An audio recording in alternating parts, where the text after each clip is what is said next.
Hoje nós estamos fazendo a live falando sobre Valery Gerasimov, né? Não diretamente sobre ele, mas ele, claro, é o fio condutor disso tudo. Mas se você fizer mais barulho, eu agradeço.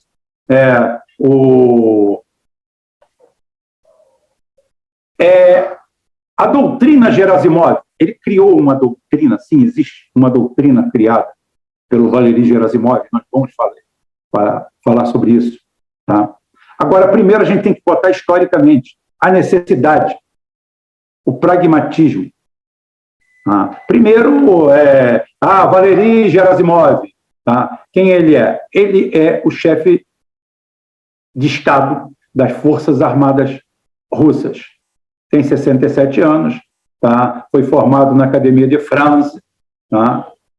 É russo, esqueci agora qual é o estado dele lá, é um quistão da vida, mas russo. E começou exatamente na inteligência. Parece que quem começa na parte militar pela inteligência tem condições de ir mais longe. Ele começou exatamente pelos setores de inteligência. Fez frente a todo esse processo, pegou ainda, ele começa em 1978, ele pegou a guerra do Afeganistão, a operação militar no Afeganistão, e aprendeu ali, com muitos e muitos erros, o que estava para acontecer e o que sairia dali.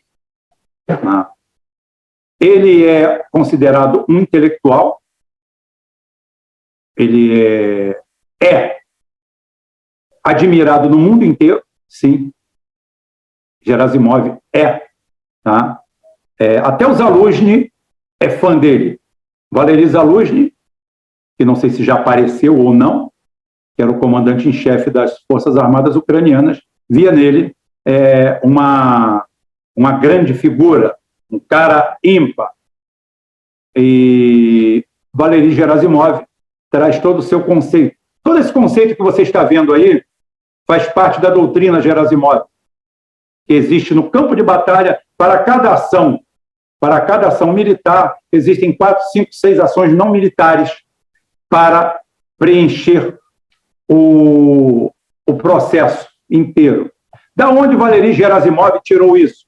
Tirou do conceito que, teoricamente, superpotências não podem ser derrotadas. Não no seu conjunto geral.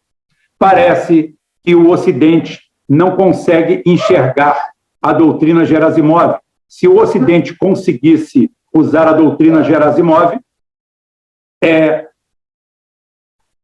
não teríamos esse problema lá, na Ucrânia.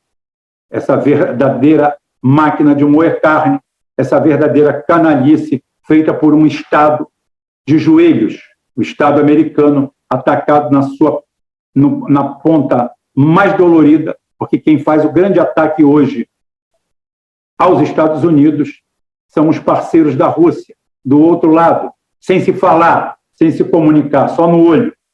Você já jogou sueca? Se você já jogou sueca, sabe que o bom parceiro de sueca não faz sinais. Ele faz com os olhos. Você lê nos olhos. Para quem sabe jogar sueca, sabe o que eu estou falando. Não. Ele foi nomeado comandante em chefe do exército russo na Ucrânia no começo do ano, no lugar do Sergei Surovikin. Isso é só um modelo conceitual. Na prática, quem manda no chão continua sendo o Sergei Surovikin. Inclusive, tá, com a sua doutrina Manstein, que está sendo usada no campo de batalha, todos os dias. Bem, mas o primeiro ponto é esse. A necessidade. Por que a necessidade de uma doutrina nesse sentido? O pragmatismo.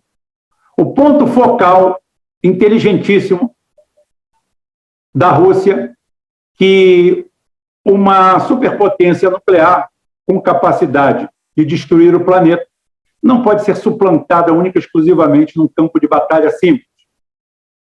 Essa informação nunca chegou ao Ocidente, infelizmente. Temos no Ocidente um conluio, um conglomerado da OTAN feito com interesses militares.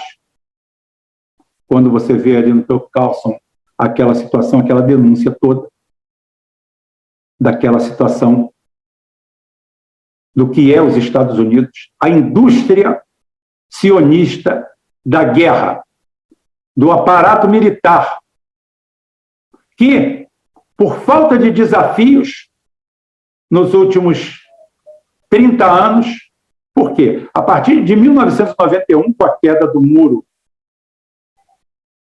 o muro é em 90, em 91, com o fim da União Soviética, 7 de dezembro, se não me engano, de 91, o fim da União Soviética, que pegou de surpresa talvez até os Estados Unidos, a indústria armamentista do Ocidente falou: para que eu vou desenvolver grandes produtos se eu não tenho grandes desafios? E aí começa o grande mergulho, a grande derrocada. Enquanto isso, do outro lado, militares como Gerasimov e até como Putin, um ex-coronel da inteligência, desenvolvem uma visão bem mais ampla do que seriam os próximos anos. E você dá de cara com isso aí, exatamente nessa situação. Veja quantos anos a Rússia levou para enfrentar o Euromaidan, enfrentar a canalice ocidental, a bandidagem, a rapinagem ocidental, que depois da Líbia, eles tentam fazer a mesma coisa no Egito e, principalmente, na Síria. Tiveram os seus intentos cortados. Hoje, forças americanas continuam na Síria, invadindo um país soberano que não lhe diz respeito. Que não lhe diz respeito. Estão lá, são ladrões, são bandidos, são bucaneiros internacionais, no mesmo teor do que o Trump falando, mostrando para você que democrata e republicano é apenas uma quimera. São bandidos todos eles, são americanos, ladrões, usurpadores, que tentam de todas as formas tomar as riquezas de outros países para si. Eles são especiais. Trump se acha especial, Biden se acha especial. A única coisa que tem é que o Biden é um idiota.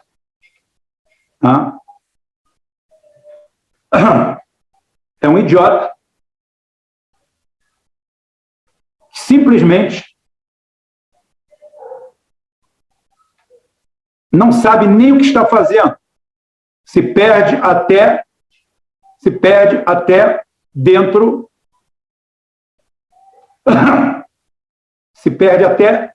de um palanque. E o Trump não, o Trump tem mais domínio da situação. Mas ambos representam o que há de pior no sionismo americano. O sionismo americano que não poupa nem o povo americano. Não repetirei o que eu repito sempre, a situação caótica em que está o povo americano. Então, a primeira coisa que você tem que saber é o seguinte: a necessidade. Por que a Rússia é vitoriosa? Por que a China é vitoriosa? Por entender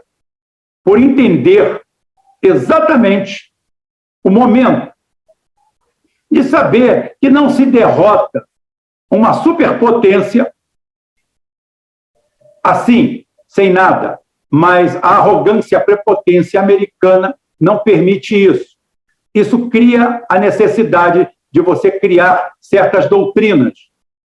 E aí entra a figura de Valery Gerasimov,